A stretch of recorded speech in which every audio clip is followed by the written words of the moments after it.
Hello, my name is Sveta. I like reading and writing, but mostly I've read and written in my native language, which is obviously not English. Rephrasing one character, I said to myself, I'm so damn unhappy with my English, I might even start reading books in English. So I've read one and decided to share my thoughts about it. Feel free to correct my English in comments. I know there is a lot of work ahead of me to speak clearly. Google, Playboy, and $9.8. Only a story written by life could connect them. 451, this number of the error, Google shows people who cannot see a web page for legal reasons. $9.8, the price which one writer paid for the rent of the typewriter in the library's basement. The story, which was born with this typewriter, was sold for $450 to a Brave publisher for his About to Be Born magazine. The Brave publisher was Hugh Hefner. The magazine was Playboy. The writer was Ray Bradbury, and the story which we are going to talk about is Fahrenheit 451. Not knowing English well and not being a big fan of an anti-utopia, I'm still interested in not only what is said in a story, but how it is said. So I'm not going to focus on what Bradbury wrote, but how he built the story. Which color did he choose and how did he apply it to the canvas of his novel? It was a pleasure to burn. Just the first line of the story, and so many questions in a reader's head. To burn what? Why is it a pleasure? And for whom? With this first line, Bradbury easily takes our attention. Continuing with the seemingly clarifying, but actually more confusing second sentence, it was a special pleasure to see things eaten, to see things blackened and changed. Bradbury completely captivates us into his story. We have memorized this, a special pleasure to see things changed. Few lines and pages later, we will find out that we are in a world which doesn't not have any room for changes. The only change is the things which turn into ashes, which, as the motto dictates, a fireman should burn too. Depressing world, huh? Then it is more interesting for me to have a closer look at one concept, happiness, which goes hand in hand with a smile or laugh, warmth, and courage to look into yourself and ask yourself questions. Smile and laugh. We can begin with a smile and laugh. The first smile we see in the story is a smile which belongs to the main character Montag. Bradbury describes it in this way. Fairy smile, gripped by his face muscles. It never went away, that smile. And to emphasize, Bradbury adds, it never ever went away, as long as he remembered. We can see here that Montag himself doesn't smile. His face muscles smile for him. And somehow he cannot erase this grin from his face. We will see how this smile will melt away one day, and it will be the first huge change of Montag. But now, let's have a look at how this way of describing fake happiness or smiles Bradbury uses. We see Betty, the chef of Montag, and the adept of the ethos of this unchangeable, metallic, and cold world, and his strange laugh. Betty stood there, looking at him steadily with his eyes, while his mouth opened and began to laugh very softly. Again, his mouth began to laugh, not Betty himself. Or when Montag eventually admitted to himself that he is not happy, his wife, who tried to kill herself, said, I am. Mildred's mouth beamed. and proud of it. With this mouth beamed, we believe Mildred is utterly unhappy. And almost every time when Bradbury wants to show us the dissonance between the deep inner world of the characters, sometimes hidden from them themselves, and its outer face, he uses this method. When unhappy or insincere people smile or laugh, we do not see the movements of their hearts, but just the mechanical movements of muscles. That's why we are so terrified when we see the short sentence. Betty smiled. He smiled when he explained why Clarice is dead. She didn't want to know how a thing was done, but why. The poor girl's better off dead. I am not going to deprive you from the pleasure of finding out how Clarice's smile is different to others in this story. So I'm inviting you to have a look at how Bradbury uses an empty laugh, which we use as a protective reaction from the doubts of thoughts, to manifest how deeply unhappy this world is. For example, here is the dialogue between the young girl Clarice and Montague, in which we can see his first laugh. Strange. I heard once that a long time ago houses used to burn by accident and they needed firemen to stop the flames. He laughed. She glanced quickly over. Why are you laughing? I don't know. He started to laugh again and stopped. Why? You laugh when I haven't been funny, and you answer right off. You never stop to think what I've asked you.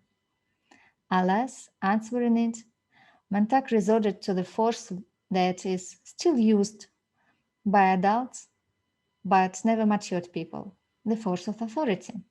Haven't you any respect? Or, well, doesn't this mean anything to you? He tapped the numerals 451 stitched on his char-colored sleeve. Or another dialogue between Mildred and Montague when they tried to remember how they met. Don't get excited. I'm trying to think. She laughed an odd little laugh that went up and up. Funny. How funny not to remember where or when you met your husband or wife. Instead of being shocked by this discovery, she clung to the word funny. I cannot help but notice in brackets that these two words, funny or fun, are her strong. Here, for example, how Mildred explains to Montague a funny play. It's sure fun, she said. What's the play about? I just told you. There are these people, names Bob and Ralph and Helen. Oh, it's really fun. We see her unable to explain the plot, the meaning of the story, and why it is funny for her. A terrifying example of how Homo sapiens could turn into Homo swallowing the stream of information all day long. Empty fun, empty love. But again, we will see how this empty love could change. Here is the dialogue between Clarice and Montague. I think so, yes. He had to laugh, says Bradbury, highlighting an impulsive, spontaneous, non-controlled reaction. Your laugh sounds much nicer than it did, does it? Much more relaxed. He felt at ease and comfortable. Warmth of hearts.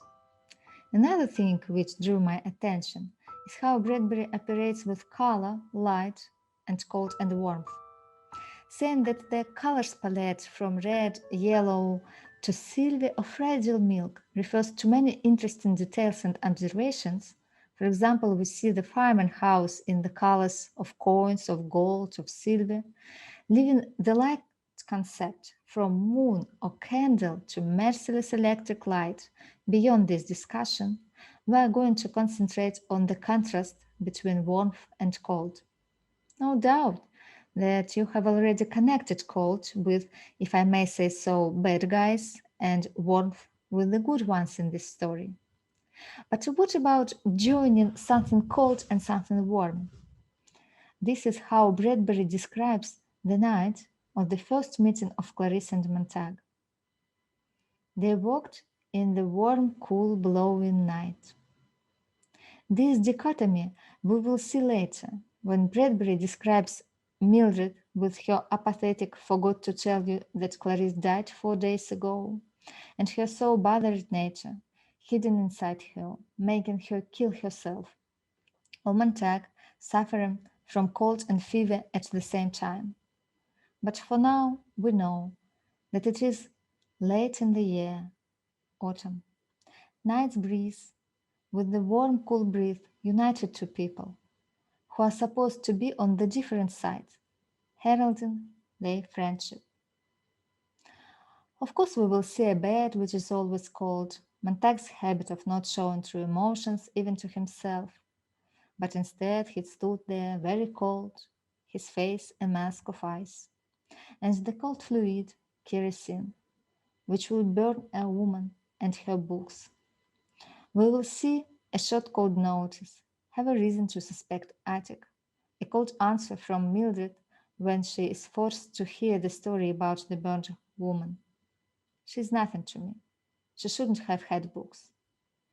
Gladly, we will see a rare warmth, warmth from fire which is not burning, warmth from brave hearts which have courage to have doubts. Asking yourself questions. Give yourself time to think. I would say it is the main message from Fahrenheit 451. That is why it is so captivating to notice how Montag from the answers right off turned into the person who was not afraid of questions, even a hard one. Firstly, he noticed how Clarice was working his question around, seeking the best answers she could possibly give. Secondly, he started to give himself time to think. Here's the dialogue, for instance. "I'm inclined to believe you need the psychiatrist," said Montag. "You don't mean that." He took a breath and let it out, and at last said, "No, I don't mean that." We see Montag taking a breath before the answer, and we believe his words. As we believe in a direct, simple line, he thought, "Here. You have forgiven me, haven't you?" "Yes." He thought about it. "Yes, I have." And finally, Montag started to appreciate the question. For example, when Clarice asked him about children, "Why you haven't any daughter like me if you love children so much?" Montag answered, it was a good question. It's been a long time since anyone cared enough to ask. A good question. In this way, not being afraid of questions, realizing reality, we see emerging sparkles of immense changes in this kingdom of falsehood. The doubts of one, even dead one, become the doubts of another. Montag hesitated. Was, was it always like this? The firehouse, our work. I mean, well, once upon a time? He opened his mouth, and it was Clarice saying, "Didn't firemen prevent fires rather than stoke them up and get them going?"